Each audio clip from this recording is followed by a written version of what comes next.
How about playing Lex Luthor in Superman? You enjoy playing the baddie, do you? It's great fun. I must say, it's like a license to steal. Almost anything you do is going to be okay because he's a kind of a flamboyant character and deranged and all the things that actors love to play. It's the best part in the movie, really, I think isn't so, it, Lex yes. Luthor? I wouldn't play Superman for anything. You don't envy Christopher getting into the cape and... Well, he uses my body, of course. Of course. Of course. That's, public knowledge. But I wouldn't want to play the part, you know. Has your body always been your greatest asset when it comes to acting? Yes, actually, that and my face. Yeah. But there's not much wrong with your face.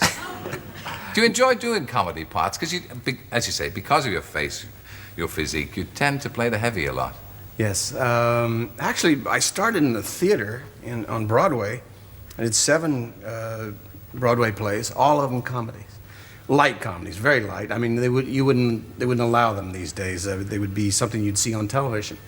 But my background was in improvisation and in comedy. Yeah. What I think is really encouraging about your career, and particularly for those people who see young people coming up being stars very quickly, or when did you start acting? When I was 15 and a half. You see, you didn't actually start until you were 30.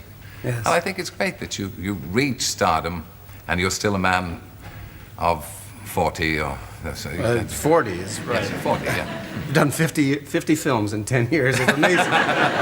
Hasn't been easy for you. No, but I mean, what did you do in those 15, maybe more years when you gave up school and you decided...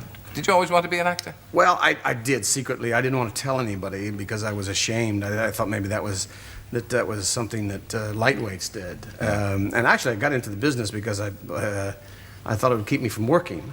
And it was a way to meet girls. And it hasn't worked out that way, though. But it's a lot of hard work, actually. But that's so true. So many people do go into acting for that's a way to meet all the good-looking girls, yes. isn't it? Would you have them fun? Elderly ladies at this point. Yeah. Well, not all that elderly. It's funny that I never had any large goals as an actor. All I wanted to do was work. I loved it so much that I wanted, you know, I'm off Broadway and then a small part on television maybe, and then Broadway, and that all kind of happened. And then I from a Broadway show, I was cast in a film called Lilith that Warren Beatty and Gene Seberg were in, and Warren then remembered me from that and gave me a part in Bonnie and Clyde. And that was really when the bandwagon started That's to roll. right, yeah. But before that, you'd had hard times in New York along with Dustin Hoffman and Robert Duvall. We were all buddies together. Dusty and I had gone to Pasadena Playhouse together, and then we became great pals in New York. Did you ever confide in each other what your great dreams were? Do you ever, when you meet now, say, well, it worked out? I think our great dreams were just to keep working, just the tiny jobs, just the anything. You know, Bobby Duvall and I used to go around terrified that we would get a job, but, you know, terrified to meet the agents, and we had our 8x10 glossies with all this made-up stuff on the back of them. We hadn't done anything, and we would go knock on doors and slip our resumes under the door and run like thieves. I don't know what we expected to get from that, but it was amazing how you know, things do work out. That all 3 of us have won Academy Awards and have done some, you know, pretty interesting films. The major role that won you the Academy Award was, of course, Popeye Doyle in The French Connection. Yeah. And you may not ever do anything better than that. Well, thank you. Because you did. No, well, I mean... Do you know something I don't know? Maybe. I mean it as a compliment, of course, Thank you and very to win much. an Oscar for it. Was there a great deal of yourself in that?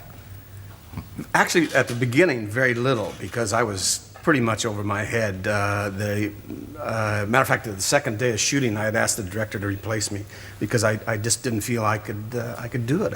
I was popping these guys in the mouth and playing this tough guy, and it was real tough. I had never played a role quite that demanding.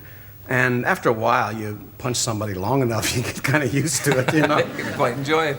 Yeah. So I kind of came around a bit. Yeah. Now, you're one of the few people who started as a character actor and then went to stardom as a star role. And then one remembers the Poseidon Adventure. You're playing a heroic role. Mm-hmm. But you haven't had too many of those subsequently. Did they decide that you weren't really cut out for heroism, or did you decide that? I don't know. I'm always attracted to parts that are, you know, that extend me, that make me stretch. And I don't know that there's anyone that decided that. I suppose you do what you can do. You're cast pretty much close to type in films. Do you do it for the art or for the money? Absolutely art. The money comes secondary. It's funny that after Superman, the first Superman, and I was paid quite well for that, and I didn't really like my work in it after the film was over. And I decided to stop. And I did quit for 2 years. And then when I wanted to come back to work, it took a long time to get a job. But I've decided since then that one can do those things where you're paid money, obviously, in a big budget film, and you're paid to bring a kind of a life to it. And it's kind of fun. It really is.